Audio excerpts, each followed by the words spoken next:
They let her suffer for 10 long days. No one offered help. No one spoke for her. No one raised a weapon in her defense. She lay bound upon cold stone, her wrists raw, her ankles bruised, her spirit weary yet unbroken. The guards passed by her with cruel laughter.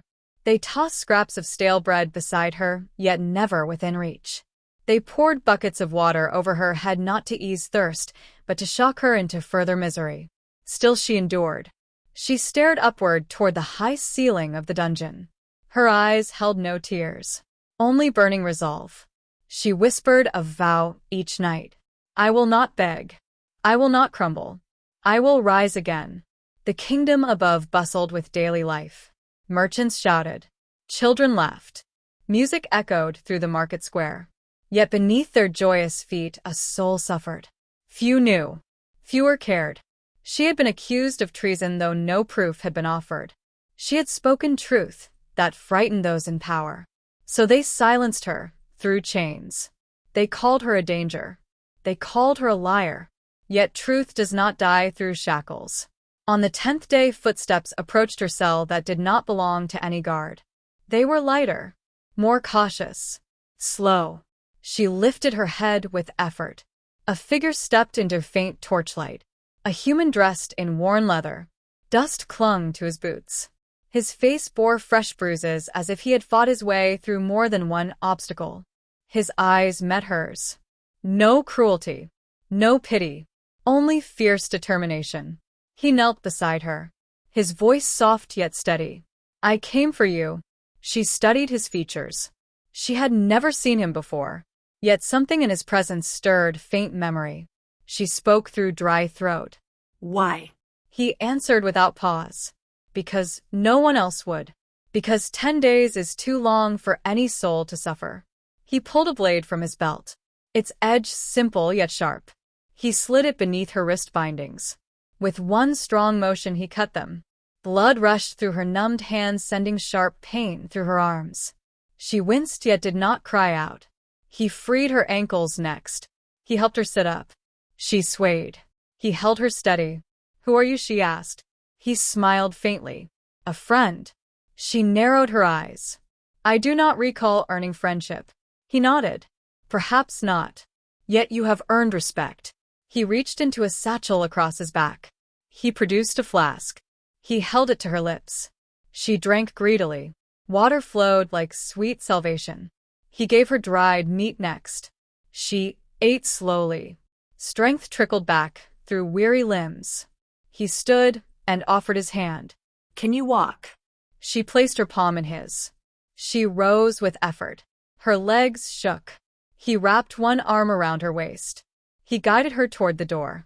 She glanced at the heavy iron bars. Locked. He reached into his satchel once more. He retrieved a key. She raised an eyebrow. You stole that from a guard. He shrugged. Borrowed. He unlocked the door. They stepped into the corridor. Torchlight flickered along slick stone.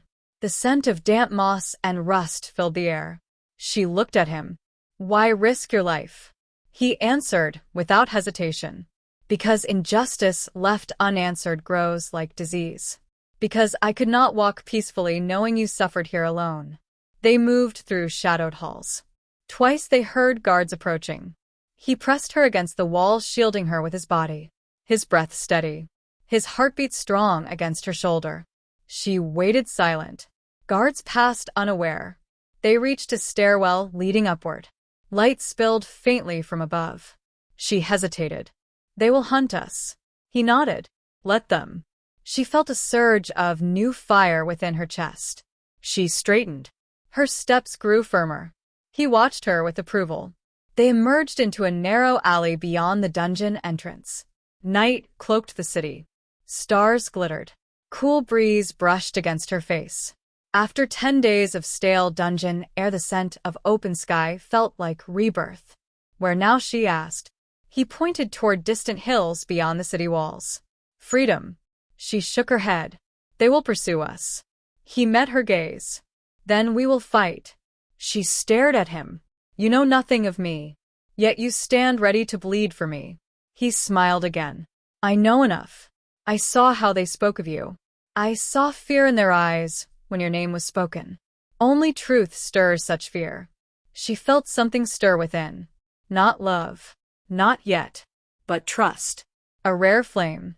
She placed her hand over his. Led then, she said. He nodded. They moved through the sleeping city. Shadows their allies. Stray dogs barked, yet did not reveal them. They reached the outer wall. Guards patrolled above. He motioned for her to wait. He scaled a stack of barrels, then climbed the stone with practiced ease. He vanished over the edge. She waited, heartbeat racing. Moments later, a rope dropped down. She grasped it and climbed. He pulled her the final span. They crouched atop the wall. Fields stretched beyond. Tall grass waved like silver ocean under moonlight. They rappelled down the far side. Once upon solid ground they ran. Not fast at first. Her body still weak. Yet determination surged. She would not fall again. He stayed beside her, never striding ahead, never lagging behind. After some distance, they reached a cluster of boulders. He signaled to rest. She sat upon cool stone. He built a small fire, shielding its glow with a cloak. She stretched sore limbs. He handed her a cloak of his own. She wrapped it around herself. Warmth seeped in. You still have not told me your name, she said. He chuckled. Nor have you. She considered. I am Lyra. He nodded. I am Kale. She repeated his name quietly. It felt strong upon her tongue. They sat in silence for a time. Fire crackled. Crickets sang. She stared into flames. I was once captain of the royal guard, she said. Betrayed by those I protected. They feared my loyalty to truth more than my skill with blade. Kale listened without judgment. I do not doubt it. She glanced at him. What of you? He poked the fire. I was once a soldier. Fought for coin. Fought for leaders who cared nothing for men beneath them. I left. Could not follow hollow orders. She nodded slowly. Two souls hardened by betrayal. Two flames once separate, now drawn together by fate.